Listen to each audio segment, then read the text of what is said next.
Assalamualaikum warahmatullahi wabarakatuh. Halo teman-teman, perkenalkan nama saya Aprilia Suruni Ratnasari dari Prodi Pendidikan Ekonomi kelas A Malam, Fakultas Ilmu Pendidikan Universitas Pancasila. Saya selaku moderator dari kelompok kami yang beranggotakan Aulia Rahmatul Syadiah, Ayu Arianti, Indah Permatasari, Nurani, dan Zahra Dini Lestari. Di sini kami akan membuat video presentasi guna untuk menyelesaikan tugas UTS mata kuliah pengantar akuntansi yang diampu oleh Bapak Mahatma SAK MPD. Nah, langsung saja. Yang pertama ada pengertian atau definisi akuntansi adalah sebagai berikut. Secara garis besar, pengertian atau definisi akuntansi adalah suatu proses yang diawali dengan mencatat, mengelompokkan, mengolah, menyajikan data, serta mencatat transaksi yang berhubungan dengan keuangan. Definisi akuntansi juga sudah disebut sebagai bahasa bisnis untuk mengukur hasil kegiatan ekonomi dalam organisasi serta menyampaikan informasi kepada berbagai pihak, termasuk manajemen, investor, kreditor, dan regulator. Yang selanjutnya ada definisi akuntansi menurut para ahli. Berbagai definisi serta pengertian akuntansi mewakili hal yang berbeda. Perbedaan ini terjadi karena para ahli yang mengemukakan mendalami bidang ilmu yang berbeda. Berikut beberapa definisi akuntansi menurut beberapa ahli. Yang pertama ada Warren DKK. Apa itu akuntansi? Secara umum, akuntansi atau accounting adalah sebuah sistem informasi yang menghasilkan laporan kepada pihak-pihak yang berkepentingan mengenai aktivitas ekonomi dan kondisi perusahaan. Yang kedua ada menurut Suparwoto L. Suparwoto menyatakan bahwa akuntansi sebagai suatu sistem atau teknik untuk mengatur dan mengelola transaksi keuangan dan memberikan hasil pengelolaan tersebut dalam bentuk informasi kepada pihak-pihak intern dan ekstern perusahaan. Yang ketiga ada menurut Sumarsono SR.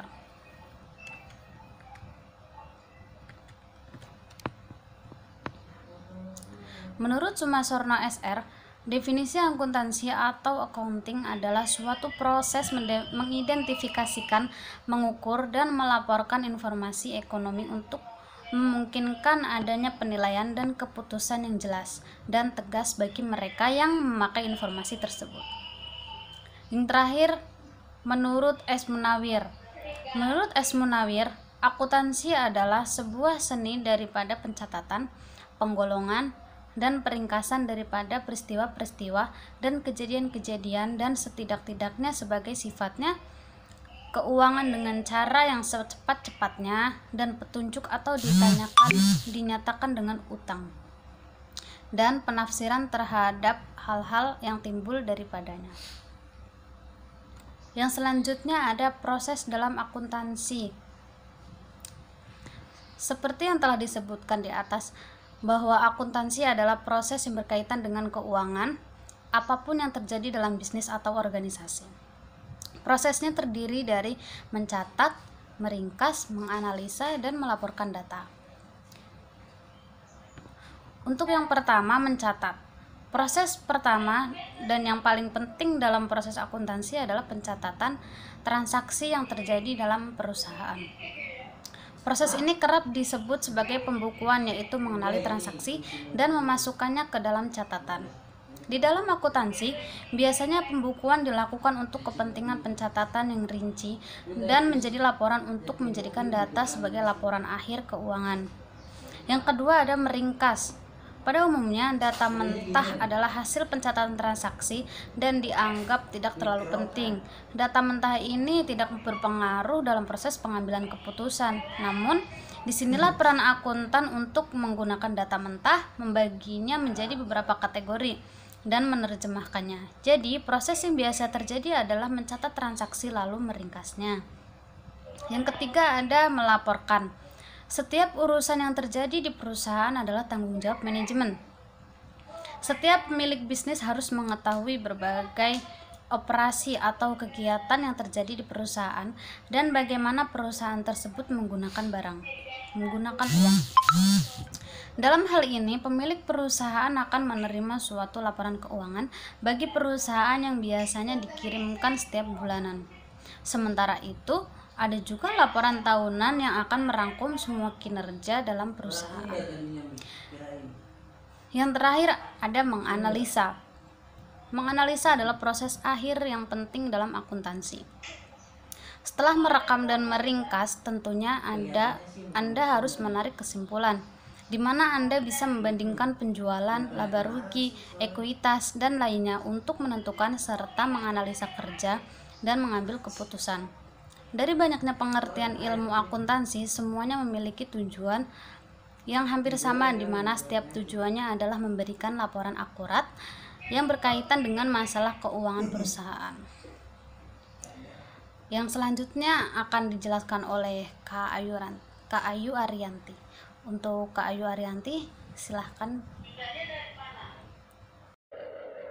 Assalamualaikum warahmatullahi wabarakatuh. Saya Ayu Arianti akan menjelaskan tentang akun atau perkiraan. Akun atau perkiraan. Akun adalah kegiatan usaha dalam suatu perusahaan. Setiap harinya terkadang sangat rumit dan kompleks, baik yang terkait dengan transaksi maupun aktivitas lainnya. Dan tentu jenis dan jumlahnya begitu banyak. Semakin besar suatu perusahaan, maka akan semakin banyak pula dan beragam pula transaksi yang terjadi. Untuk itu, supaya pencatatan setiap transaksi keuangan dapat dilakukan dengan mudah, perlu dibukukan menurut jenisnya masing-masing.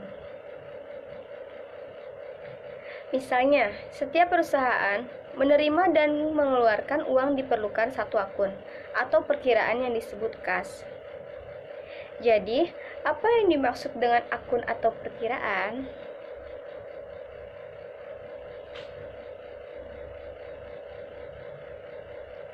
Akun atau perkiraan dalam bahasa Inggris disebut account, adalah suatu formulir yang digunakan sebagai tempat mencatat transaksi keuangan yang sejenis dan dapat merubah komposisi harta, kewajiban, dan modal perusahaan.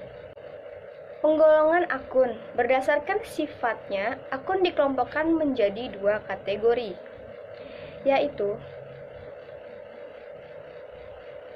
satu, ada akun real. Akun real merupakan akun yang dicatat dalam laporan neraca yang sifatnya permanen. Maksudnya, akun tersebut tetap berkelanjutan dari satu periode ke periode laporan berikutnya. Penggolongan akun real terdiri dari akun harta atau aset, kewajiban atau liabilitas, dan modal atau kapital. Harta atau aktiva atau aset merupakan sumber daya yang dimiliki oleh suatu perusahaan yang berguna pada waktu sekarang dan yang akan datang. Pengertian lainnya bahwa harta merupakan sumber-sumber ekonomis yang dimiliki oleh perusahaan untuk mendapatkan keuntungan. Harta dikelompokkan sebagai berikut. Ada harta lancar atau current asset. Adalah harta yang tingkat kemudahan untuk dicairkan lebih tinggi. Artinya, harta tersebut dapat berubah kurang dari 1 tahun. Dapat juga diartikan, harta lancar merupakan aset yang mudah dijadikan uang.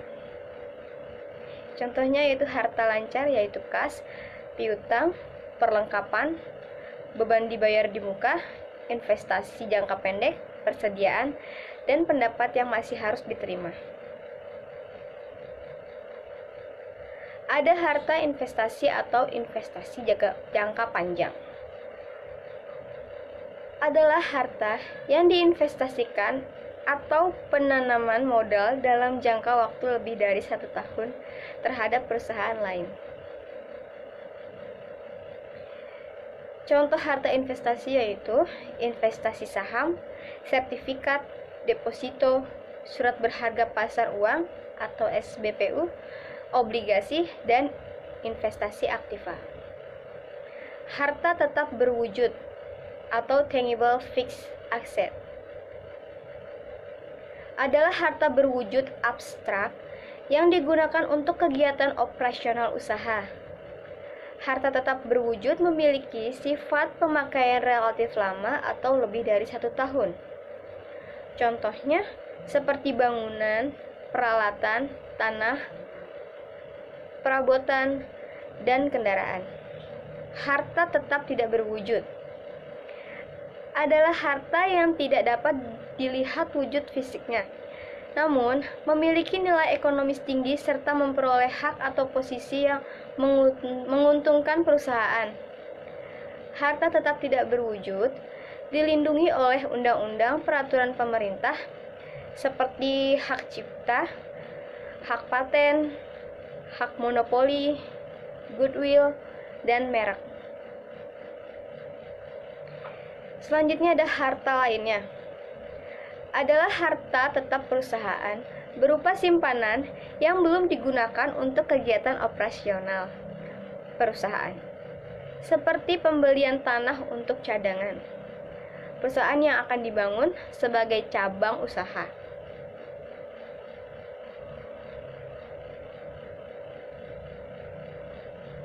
Yang kedua ada utang atau kewajiban atau disebut liabilitas.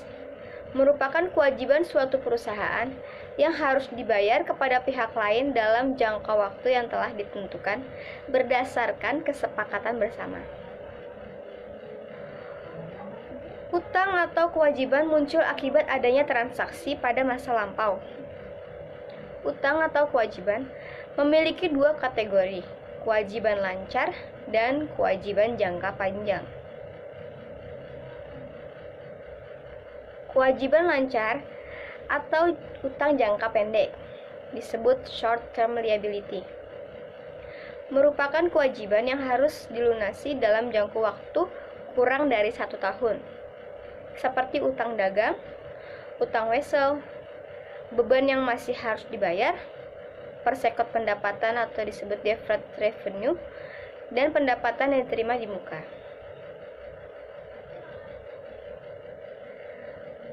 Kewajiban jangka panjang atau biasa disebut long term liability merupakan kewajiban yang harus dibayar dalam kurun waktu lebih dari 1 tahun dengan pembayaran secara kredit maupun sekaligus, seperti utang obligasi, kredit investasi, dan hutang hipotek. Kewajiban lainnya atau biasa disebut other liabilities merupakan kewajiban yang tidak dapat diklasifikasi sebagai kewajiban jangka pendek dan jangka panjang, seperti utang kepada investor.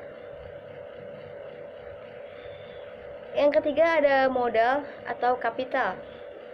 Merupakan sumber daya utama dalam membangun dan mengembangkan suatu perusahaan. Modal dapat bersumber dari pihak internal atau pemilik perusahaan dan bersumber dari pihak eksternal atau dari investor. Modal tidak hanya berbentuk uang, namun juga berbentuk barang. Seperti untuk kegiatan operasional gedung, uang pemilik perusahaan, dan modal dari investor.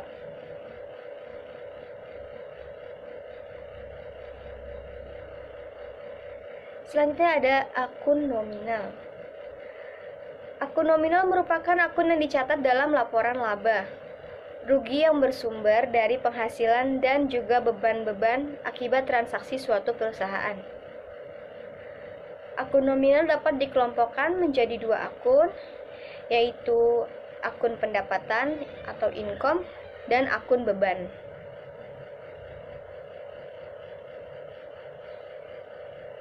Akun pendapatan atau income merupakan peningkatan aktiva yang timbul dari perolehan suatu perusahaan akibat adanya transaksi, sehingga mendatangkan keuntungan.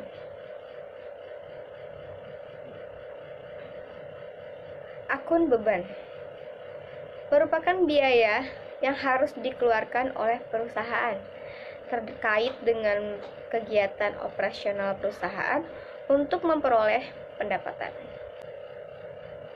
Berikutnya ada manfaat dari akun. Manfaat akun adalah mempermudah proses pencatatan transaksi suatu perusahaan, juga sebagai pertimbangan pada setiap kebijakan perusahaan yang akan diputuskan. Tanpa adanya akun-akun, membuat transaksi yang digunakan untuk pembukuan laporan keuangan sangat berantakan, tidak tersusun rapi. Sehingga dengan adanya laporan keuangan yang disusun sedemikian rupa berdasarkan akun-akun, para pemakai laporan keuangan dapat mengambil keputusan dengan tepat.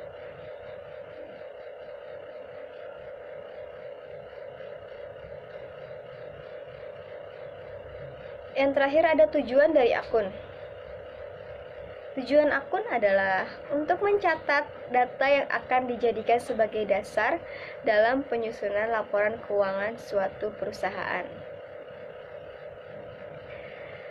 Dalam ilmu akuntansi, penggolongan akun dapat dilakukan untuk memenuhi 4 tujuan utama.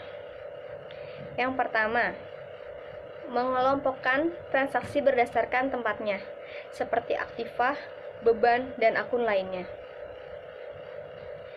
Yang kedua, mengetahui sumber-sumber mengenai posisi keuangan, harta, dan laporan perubahan modal. Yang ketiga, sebagai media untuk melakukan pencatatan laporan neraca atau akun real dan laporan laba atau rugi yang disebut akun nominal. Yang keempat, memudahkan para pemakai laporan keuangan dalam memahami dan mengambil suatu keputusan untuk masa depan. Assalamualaikum warahmatullahi wabarakatuh. Saya Nurani akan menjelaskan tentang jurnal. Pengertian jurnal umum dalam akuntansi. Secara etimologis, kata jurnal berasal dari bahasa Prancis, yaitu jour, yang artinya hari. Jurnal umum ini digunakan untuk mencatat berbagai aktivitas transaksi keuangan secara kronologis sesuai tanggal dengan mencantumkan nama transaksi, kelompok akun, dan nominalnya pada kolom debit atau kredit. Jadi, pengertian jurnal umum secara singkat adalah sebuah jurnal yang dipakai untuk mencatat sebuah transaksi keuangan yang terjadi dalam periode tertentu untuk kemudahan pengelolaan keuangan bagi pihak internal maupun eksternal organisasi. Tujuan dibuatnya jurnal umum. Dengan adanya jurnal ini, maka kita dapat mengidentifikasi dan melakukan hal-hal yang berhubungan dengan transaksi keuangan. Di antaranya, identifikasi terhadap transaksi yang terjadi, penilaian terhadap transaksi, pencatatan dampak ekonomi dari transaksi dalam perusahaan. Selain itu, membuat jurnal umum juga bertujuan untuk mempermudah proses pemindahan dampak transaksi yang terjadi ke dalam sebuah akun sesuai transaksi. Selanjutnya ada prinsip dasar dalam membuat jurnal umum. Yang pertama, proses identifikasi bukti transaksi keuangan yang terjadi pada suatu perusahaan. Misalnya memo, kwitansi, nota, invoice, dan lain-lain. Yang kedua, menentukan akun yang mengalami pengaruh terhadap transaksi yang terjadi dan mengklasifikasikannya dalam jenis utang, harta, atau modal. Yang ketiga, menentukan apakah terjadi pengurangan atau penambahan terhadap akun yang berhubungan dengan transaksi. Yang keempat, memutuskan apakah melakukan kredit atau mendebit akun yang berhubungan dengan transaksi. Yang kelima, membuat catatan transaksi ke dalam general journal berdasarkan bukti transaksi yang ada. Selanjutnya, ada fungsi jurnal umum. Pada praktiknya, jurnal umum memiliki 5 fungsi penting bagi sebuah perusahaan, khususnya perusahaan jasa. Berikut penjelasannya. Yang pertama, ada fungsi historis. Dalam jurnal umum, sebuah transaksi yang terjadi dicatat berdasarkan tanggal transaksi. Dalam hal ini, jurnal umum menggambarkan aktivitas suatu perusahaan setiap hari secara berurutan dan terus-menerus. Dengan kata lain, jurnal umum disebut memiliki fungsi historis karena dilakukan secara kronologis dan sistematis. Yang kedua, ada fungsi pencatatan. Semua transaksi yang terjadi pada perusahaan dicatat dalam jurnal umum. Dengan begitu, maka perubahan modal, biaya, kekayaan, dan pendapatan harus dicatat terlebih dahulu ke dalam jurnal umum agar pembuatan laporan keuangan perusahaan dapat dilakukan dengan baik. Yang ketiga, ada fungsi analisis. Semua pencatatan transaksi yang dilakukan dalam jurnal umum adalah hasil analisis transaksi berupa kredit dan debit yang terpengaruh. Proses analisis ini meliputi penggolongan nama akun, pencatatan kredit atau debit, serta jumlah atau besar transaksi.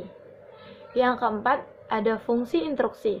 Jurnal umum mempunyai fungsi instruksi dalam proses memasukkan data ke general jurnal. Proses pencatatan dalam jurnal ini tidak hanya sebatas dokumen transaksi, namun bersifat perintah atau petunjuk kredit atau debit. Yang terakhir, ada fungsi informatif. Di dalam jurnal umum juga terdapat informasi dan penjelasan bukti pencatatan transaksi yang terjadi pada perusahaan. Selanjutnya, manfaat jurnal umum. Yang pertama, untuk mendapatkan informasi tentang akan terjadinya pertambahan atau pengurangan suatu perkiraan. Yang kedua, untuk mengetahui jumlah yang akan dicatat pada satu atau lebih perkiraan. Yang ketiga, mengetahui jumlah yang didebit atau dikredit bahwa mesti seimbang. Yang keempat, untuk mengetahui jumlah yang sudah diposting ke perkiraan yang tepat pada general jurnal sesuai pekerjaannya dengan membuat tanda atau referensi. Yang terakhir, untuk mengetahui jumlah yang sudah diposting ke perkiraan yang tepat pada general jurnal sesuai nomor perkiraannya dengan membuat tanda atau referensi. Selanjutnya, cara membuat jurnal umum. Untuk bisa membuat jurnal umum dengan baik perlu beberapa langkah berikut ini untuk diterapkan. Yang pertama, pahami persamaan akuntansi.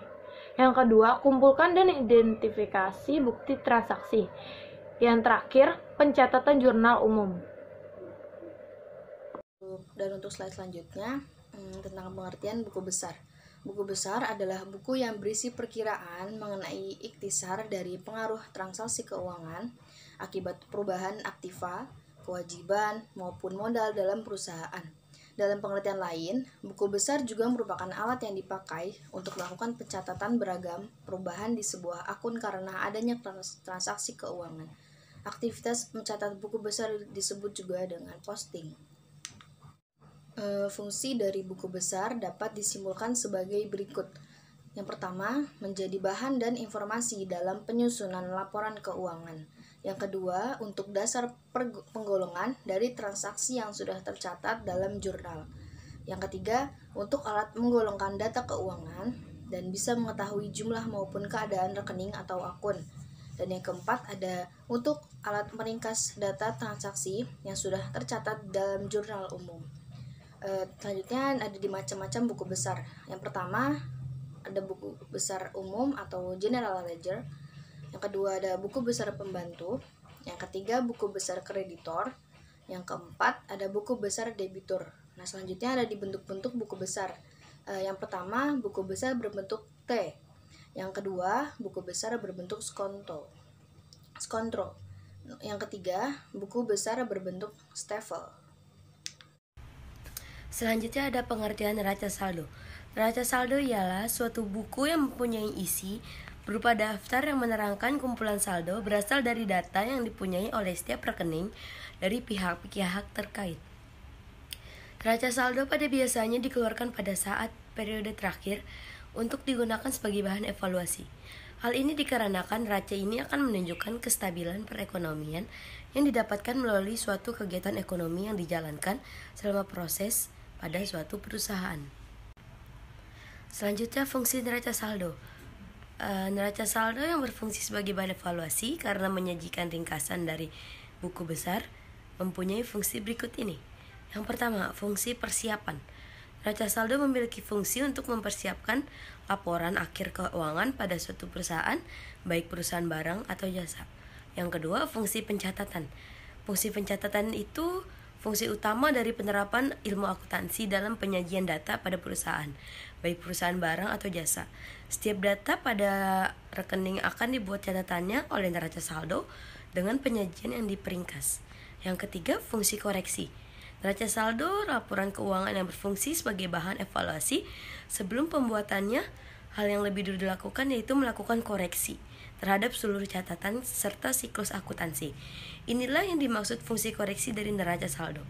Yang keempat, fungsi monitoring. Catatan neraca saldo yang berisi tentang ringkasan suatu data pada setiap akun, selain berfungsi sebagai informasi, juga dapat berfungsi sebagai monitoring keuangan dalam perusahaan, baik perusahaan barang atau jasa.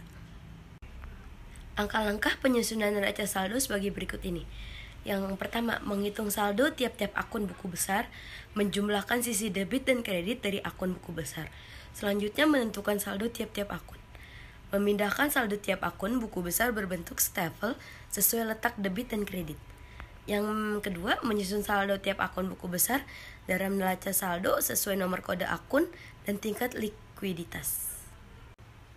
Nah, berikut ini adalah contoh prosedur menyusun neraca saldo dalam bentuk stafel atau report form.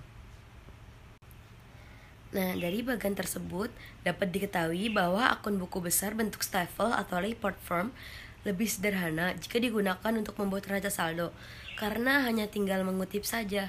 Terdapat sedikit berbeda dengan akun buku besar bentuk skontrol atau bentuk akun T yang harus dihitung secara matematis terlebih dahulu sebelum dibuat dalam neraca saldo. Nah, berikut ini adalah siklus akuntansi untuk penyajian neraca saldo dalam bentuk skontrol atau account form. Dan untuk slide selanjutnya, di pengertian jurnal penyesuaian. Jurnal penyesuaian adalah jurnal yang digunakan untuk melakukan proses pencatatan saldo pada akun-akun tertentu dan dapat mencerminkan jumlah yang sebenarnya sebelum berlanjut ke proses penyusunan laporan keuangan. Akuntansi sendiri mempunyai prinsip berbasis akrual, maksudnya prinsip pengakuan pendapat pada periode yang sudah diperoleh, bukan pada periode penerimaan kas. Selanjutnya ada fungsi jurnal penyesuaian. Yang pertama, untuk menghitung perkiraan pendapatan dan beban selama periode tertentu. Yang kedua, pada akhir periode dapat menampilkan akun real atau harta, kewajiban, dan modal, dan akun nominal atau pendapatan dan beban. Dapat diakui karena menunjukkan keadaan yang terjadi dalam satu periode. Dan yang ketiga, menetapkan saldo pencatatan akun buku besar di akhir periode dan dapat menunjukkan perkiraan dari akun real terlebih harta dan kewajiban. Selanjutnya, cara membuat jurnal penyesuaian itu yang pertama, membuat neraca saldo yang belum disesuaikan. Yang kedua, menganalisa masing-masing akun. Yang ketiga, lalu mencari data transaksi yang sudah tercatat tetapi tidak sesuai dengan kondisi sebenarnya. Yang keempat, selain itu kamu juga mencari transaksi yang hilang atau belum tercatat tapi sudah terjadi. Nah, yang terakhir, mencatat ayat jurnal penyesuaian. Assalamualaikum warahmatullahi wabarakatuh. Saya Zahra Dini Lestari. Di sini saya ingin menjelaskan tentang pengertian neraca lajur. Worksheet atau neraca lajur merupakan lembar yang memuat data akuntansi perusahaan selama satu periode. Penyusunan neraca lajur ini berperan penting bagi perusahaan karena akan memudahkan dalam merekap data sebelum dilakukan penyesuaian. Neraca lajur merupakan komponen yang digunakan untuk memeriksa buku besar setelah mengalami penyesuaian. Pemeriksaan buku besar setelah penyesuaian ini juga dilakukan guna memastikan bahwa saldonya sudah balance. Selanjutnya ada tujuan pembuatan neraca lajur. Dibagi menjadi 5. Yang pertama, memudahkan penyusunan laporan keuangan. Yang kedua, sarana menggolongkan dan meringkas informasi neraca saldo. Yang ketiga, meminimalisir kesalahan. Yang keempat, cara membuat neraca lajur. Yang kelima atau yang terakhir, memperkirakan hal yang mungkin akan terjadi. Di bawahnya ada cara membuat neraca lajur dibagi menjadi 5. Yang pertama, membuat format neraca. Yang kedua, mengisi nomor akun dan nama akun. Yang ketiga, mengisi kolom jurnal penyesuaian. Yang keempat, menambahkan nominal pada neraca saldo setelah penyesuaian. Yang kelima yang terakhir, mengisi kolom neraca dan laba rugi. Baiklah, itu dia presentasi kami. Apabila ada kesalahan kata, mohon dimaafkan. Kurang lebihnya mohon maaf. Wabillahi taufiq wal hidayah. Wassalamualaikum warahmatullahi wabarakatuh.